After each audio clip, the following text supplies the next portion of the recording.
What's up, y'all? This is Keith Cooper of the Blerdish podcast. Want to say hello to the Futures Funds of the Wall Project.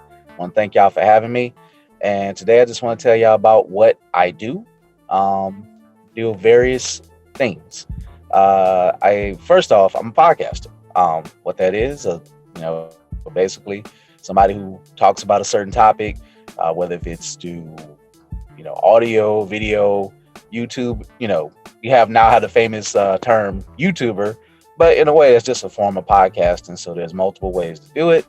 Um, and basically, we talk about, you could say, nerd stuff, but we like to talk about Black culture, representative in that. And we talk to a lot of Black creators.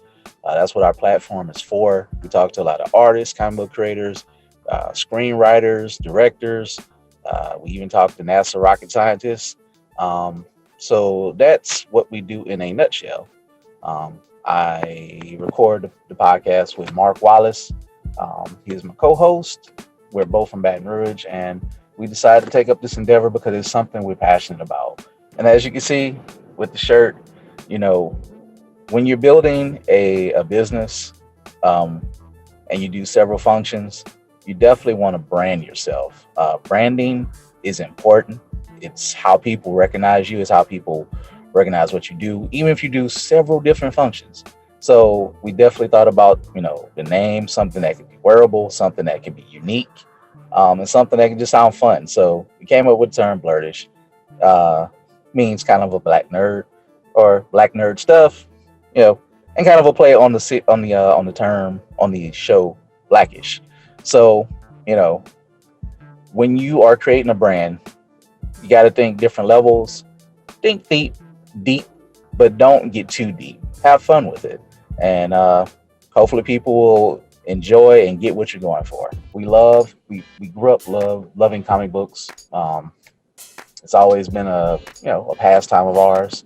Um, Mark's favorite hero is of course Batman. He loves Batman to death. He even say that Batman might have been the first words out of his mouth. Me, I'm a Black Panther, big Black Panther fan. Love Fantastic Four growing up, Spider-Man and the Hulk. So I was a big Marvel guy growing up. But who didn't watch the Super Friends with Superman and Green Lantern and Wonder Woman and the Flash? So so we decided as we became friends, got to know each other, and we decided to do a podcast on the topic of comics, entertainment, art, and it's just been a passion of ours. As far as podcasting, one of my absolute favorite episodes was at the first Mid City Microcon here in Baton Rouge, which I am a part of the committee for. We had guests. We had our friend Jason Reeves. We had the Tuskegee Heirs, which is Greg Burnham and Marcus the Visual Williams. We all were in one room. We got to discuss their projects. We got to have a live audience. It wasn't recorded live per se, where you can hear it live, but we had people in the audience. They got to ask questions. We got to moderate that, and that was a very interesting experience. For to say that we were a new podcast, to be able to get to have that episode, and to be able to work with such experienced creators. It was a fun learning experience. It kind of helped set the tone for how to become a moderator whenever I need to do that function in different events, or just for your podcast alone when you have several people on air. So definitely check that out. You can find it on the website. But we've had the Tuskegee Heirs on several times. Just talked to them again and did I moderated a panel for this year's Mid-City Microcon, and they're on episode 90. So they've been one of our favorite guests, and you'll love it. So speaking of podcasting and coding, now I am not that computer literate, but I have learned to use things to the best of my ability. Of course, apps help everything out. But as I'm sure a lot of you all are learning to code, one of the more technical aspects of a podcast is, can you create a RSS feed? And that's basically the feed that how you get on certain things like Apple Podcasts, like Google Play, and TuneIn, or iHeartRadio, which we are all a part of. So with that feed, which is a bunch of computer code that somebody has to create, whether it's yourself or if you use an app or if you use a service, that code basically tells your service where to distribute your podcast to. So, it is it does have a lot of technical aspects to it, but it's not just all, computers. It's just not all, you know, learning, just the dry stuff. When you do a podcast, you want to definitely learn what you want to talk about. You want to definitely be passionate about it, and you want to try to find the best guest that'll fit what you need. So, with that said, if you want to start a podcast, you know, be serious about it. Do a lot of research on it, and ask questions. It's okay to, like, if you like a certain podcast. I'll say Breakfast Club. I guess it's very popular. Some of y'all may not should be watching Charlemagne, but if you watch Charlemagne, and maybe you can learn some things from him, from that type of style. One of my favorite podcasters is a brother by the name of Nerd. So check him out. He's better for you anyway. And depending on what type of field you want to go in. So there's a podcast for everything. So my podcast actually led to another part of my passion.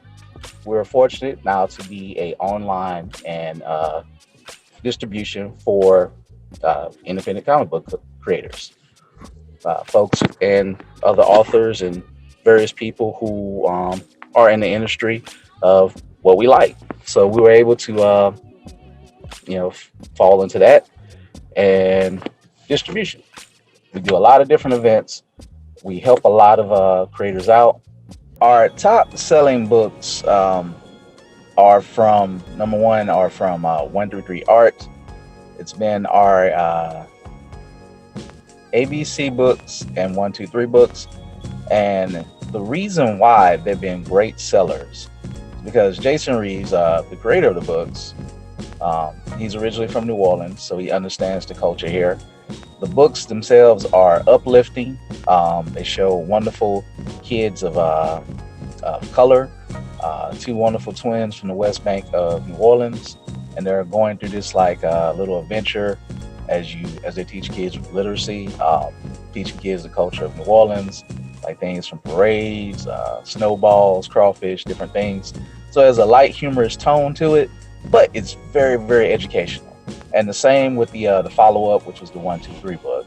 So those have been wonderful here. People have loved those books here in town, all across the state and the South, just because people who are familiar with the unique culture around here, they can relate to it.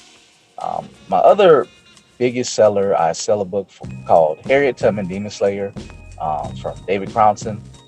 It's just a unique title. It pretty much is what it says. It's action-packed. If you see any action movie with an unflappable hero about a real hero, but taken into a little bit of extreme, but it still get the message across, and there's katana blades. So if you like action, that is the book for you. Of course, you got to be a little bit old enough, at least I'll say about 15 and up, to enjoy it. But it's nothing too outlandish, but a lot of action. So distribution, basically, you are a salesperson, you're marketing.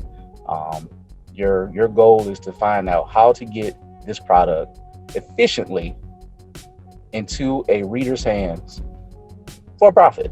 So, that's what we do. One of the events in Baton Rouge that I do a lot is the Mid-City Makers Market. When we set up there, we're selling a lot for a lot of different creators, diverse creators, and trying to get their works to people like you, your teachers, your mother and father, whoever. And that's just an avenue that if you're not in a store, everybody knows Walmart. But unfortunately, everybody can't be in a Walmart, can't be in a Family Dollar, or even a comic book store, or or Barnes and Noble. So I fill in the gaps, and I help people get their works to people like you. The goal is kind of to do what we're doing, but do it bigger, better, maybe more efficiently, and just still have fun with it. But we're definitely looking into all avenues. But what we are doing, we are creating a book. So ultimately, we would want to become our own self publishers too. Um, that's another story for another time. That takes a lot of energy, a lot of thought. So I guess you could say we want to become writers. Um, that's kind of the ultimate goal, or maybe producers of wherever Blerdish takes us. So who knows? Maybe it takes us to TV. Maybe it takes us to whatever new technology that might be out there with 5G and typing on the computers. There'll be Steam or something. Hopefully we're all around for to see all this new great tech. And when we have our space vehicles and we're having fun, we hope to still be entertaining you all and educating you. I wish I could be there live with you all. But if you have any questions, you're more than welcome to email me anytime. You can email me at blerd dot ish1 at gmail.com. Our website is www.blerd-ish.com. That's www.blerdish.com. And I'm sure if any of you all are anime fans, you know what the anime this is from. I'm a big My Hero Academia fan. So, feel free to drop a line on that as well. I'm on Twitter, but I'm old. I'm a fogey. I don't use Twitter that much, but feel free to drop it. I'll eventually get to it. But I'm always on Instagram, blurred period ish on Instagram, and you can, if you have any questions, if you want to ask more about podcasting, more about just comics or any creators that who knows, I might know. Maybe I can help you out or give you a bit piece of advice. Come up and say hello whenever we're at an event. It's all good. So I just want to thank again the Walls Project, the Future Funds Project for letting me come on, speak to you all. Hope I have been inspirational and listen to our podcast, and hopefully you learn something and hope you enjoy. Peace.